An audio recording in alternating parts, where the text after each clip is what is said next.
Greetings the internet and loyal subscribers. Today we're going to be looking at Yngwie Malmsteen's Far and Ice. Let's take a look.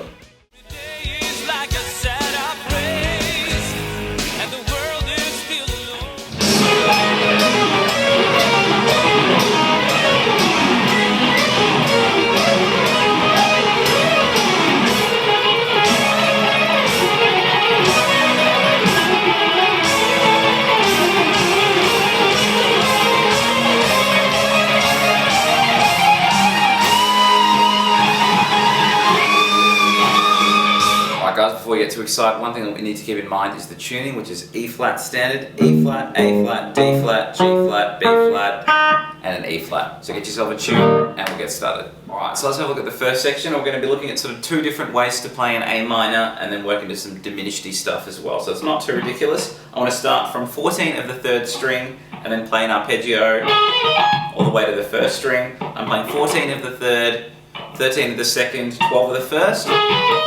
And when I get to the 12 of the first, I'll do a hammer to 17, pull off back to 12, and then work my way back up to 14 of the third string. After I do that, I work my way back down to 12 of the first string. So it'll go just a little bit extra at the end. So we go. Okay, then from there, I kind of find a random note with my pinky and I want to slide that into 12. So it's going to be a bit strange. We're going to go, because that'll get us in position for the next arpeggio that follows it. So let's do this arpeggio over here and then we'll join them slowly and you'll sort of see how those themes will work throughout the course of this intro. So I'm doing a pull off from 12 to 8 on the first string, and I play 10 of the second and then 9 of the third. I work my way back down, and I go to 8 of the first string again, and then I hammer back in to 12, but this time I use my ring finger. This is just me specifically because I'm kind of working my way into a diminished pattern, and I don't tend to sweep very well the diminished shapes with the pinky. So if you're anything like me, you'll start that arpeggio as a pull off with the pinky, and then when you get back to the top, from the 8 to 12 hammer on, you use that ring finger, so to go. Okay, and then from there, I slide that over to 13 and I'm going to work that back a diminished pattern. So we're going to go. So what I'm doing here is 13 to 10 as a pull off on the first, 12 of the second, and then 13 of the third. Then I work my way back down. And I hammer back to 13 of the first string. And then from there, so what I'm doing there is as soon as I finish from that 13 hammer on, I slide that to 10, and then just using exactly the same diminished pattern, we're going to do that from 10 to 7 on the first string as well. So let's go over the second diminished shape. You'll see how similar it is. I'm doing 10 to 7 on the first as a pull off, 9 of the second, and then 10 of the third. Then I work my way back down, right back into finishing on that 7 to 10 hammer on.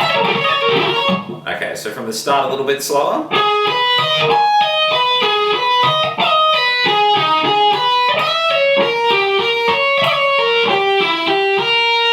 Okay, and then after that I go back into, so we're finished on that 10 on the end of that diminished arpeggio.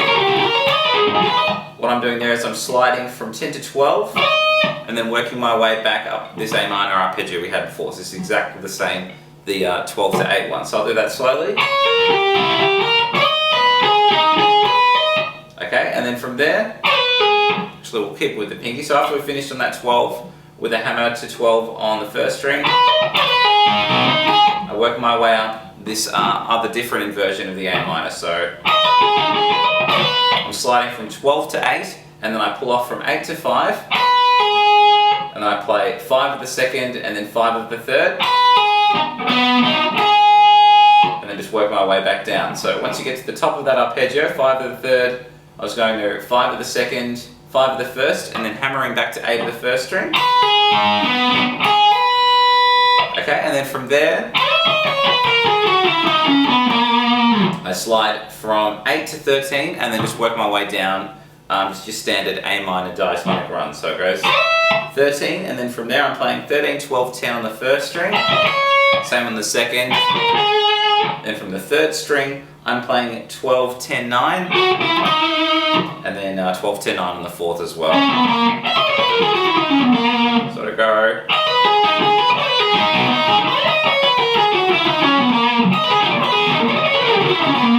You get the idea. So that should be the whole thing, the whole first section from the start. Let's try it a little bit slower.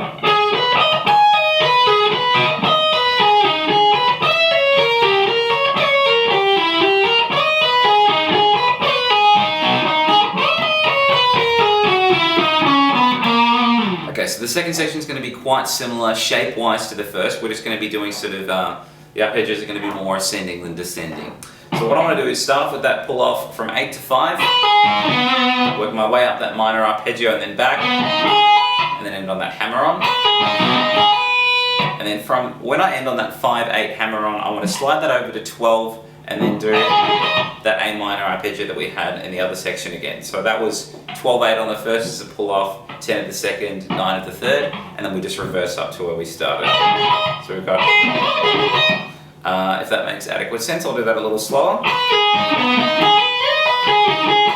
Okay, as soon as I finish that hammer on from 8 to 12, I want to slide that back to 10 and then pull off down this diminished. So it goes 10 to 7 on the first, 9 at the second, and then 10 at the third like we saw last time. As soon as I've gone right back to where I started with the 7-10 hammer on, I slide that over to 13, and then I'm going to reverse the exact same diminished pattern down that kind of idea. So that was going 13-10 on the first, 12 at the second, 13 at the third, and then all the way back up again. So let's take it from the start. We'll put all 4 arpeggios together. Okay, and then from that 13th fret, I slide back to 12 and do a pull off and work up this minor arpeggio again to the 8-12 one, and then from there I want to slide from 12 to 17 rather, and I pull off that 17 to 12 and work my way up 13 at the second, 14 at the third, which is exactly the same shape we had right at the very start of the song. So we're going to go. Let's try putting the whole thing together thus far.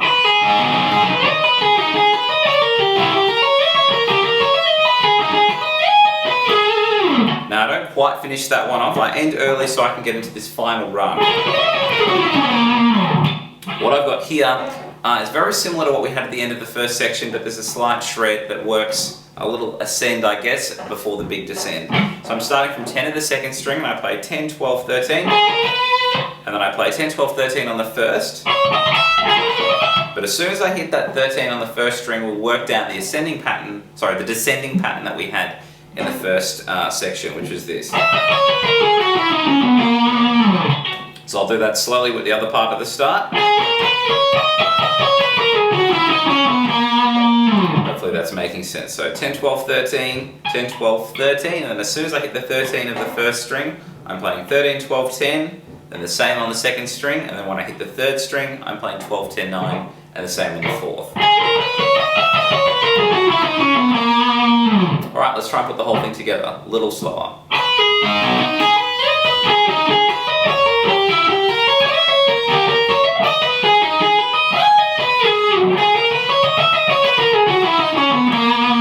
Okay, so the premise for the third and fourth section is going to be just this phrase. So as we get our head around that kind of little shreddy pattern, it does get easier the more you do it and the more positions that you carry it to. It stays quite consistent. So we'll go through the first shape. I'm starting from 13 to the second string and then going to 10. And then after that I want to go 12, 13, 12, 10. So all together. So 13, 10, 12, 13, 12, 10. We just want to do that idea exactly the same twice. And it's working with sort of a very bouncing triplet idea. 1, 2, 3, 4, 5, 6, 1, 2, 3, 4, 5, 6, and so on. Okay, we carry that exact same shape over to the first string and do 2 groups of 6 here. So the same thing just from the second string to the first. And then I do the same idea with the slightly different shape. I'm going 12, 8, and then 10, 12, 10, 8 on the second string. And I do that group of 6 twice. And I do exactly the same thing on 12, 8, 10, 12, 10, 8 on the first string. So from the top.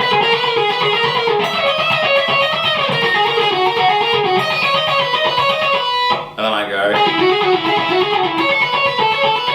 So this, the 5th and 6th group of this are pretty much exactly the same idea that I had on 12 and 8, but now I'm going to be going from 10 to 6, and then going 8, 10, 8, 6.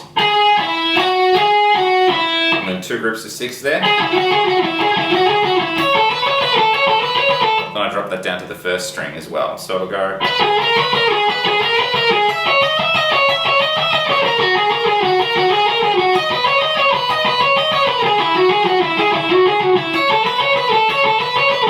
Let's finish this off. So with the last section, we're kind of working with those groups of 2 groups of 6 on all of them. This next group is going to work with a similar pattern and idea. You sort of only do 1 group of 6 and then you move to the next formation. So let's just do it rather slowly, and then we'll build it up and put it all together. The first group's going to go from the second string, 9, 5, and then 7, 9, 7, 5. As I said, we only do that once, and then I move it across. The next group goes 10, 7, 9, 10, 9, 7. And the third group goes 12, 9, 10, 12, 10, 9.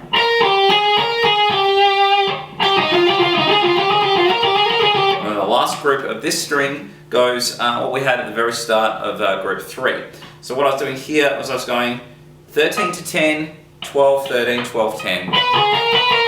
So all together on that string.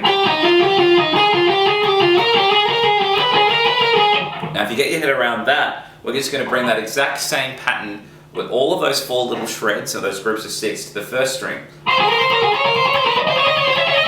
I've got that shape, and the shape of the ring finger, and then the shape of the middle finger, and then the shape of the ring finger again. It's the same on the bottom string.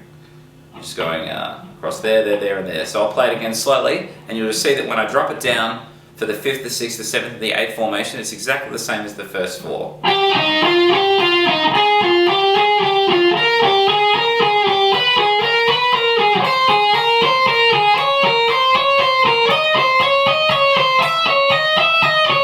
Okay, hopefully that makes sense. Let's add the last few to it.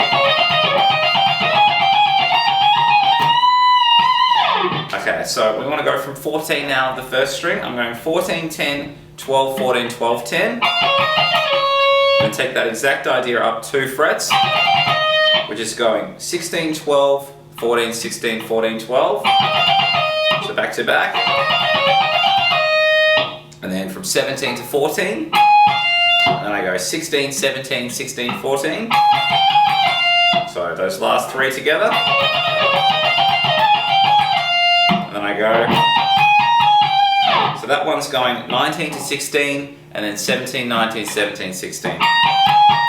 So to go.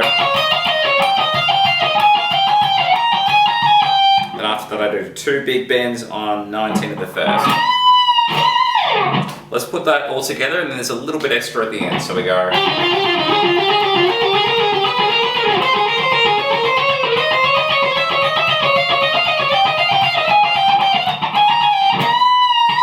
A bit dodgy towards the end.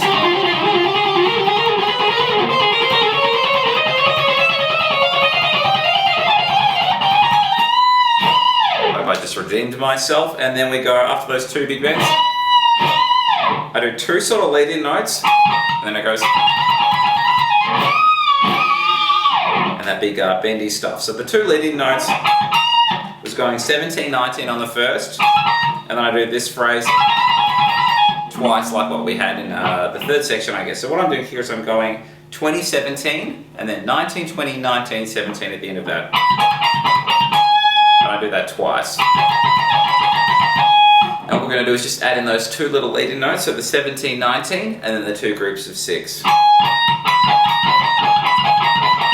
Then I go from there. Do sort of a long bend on 22, and then 2 quick ones on the same spot, I guess. And then bring that back. So it'll go. Okay, now let's try putting all of section 4 together a little slower.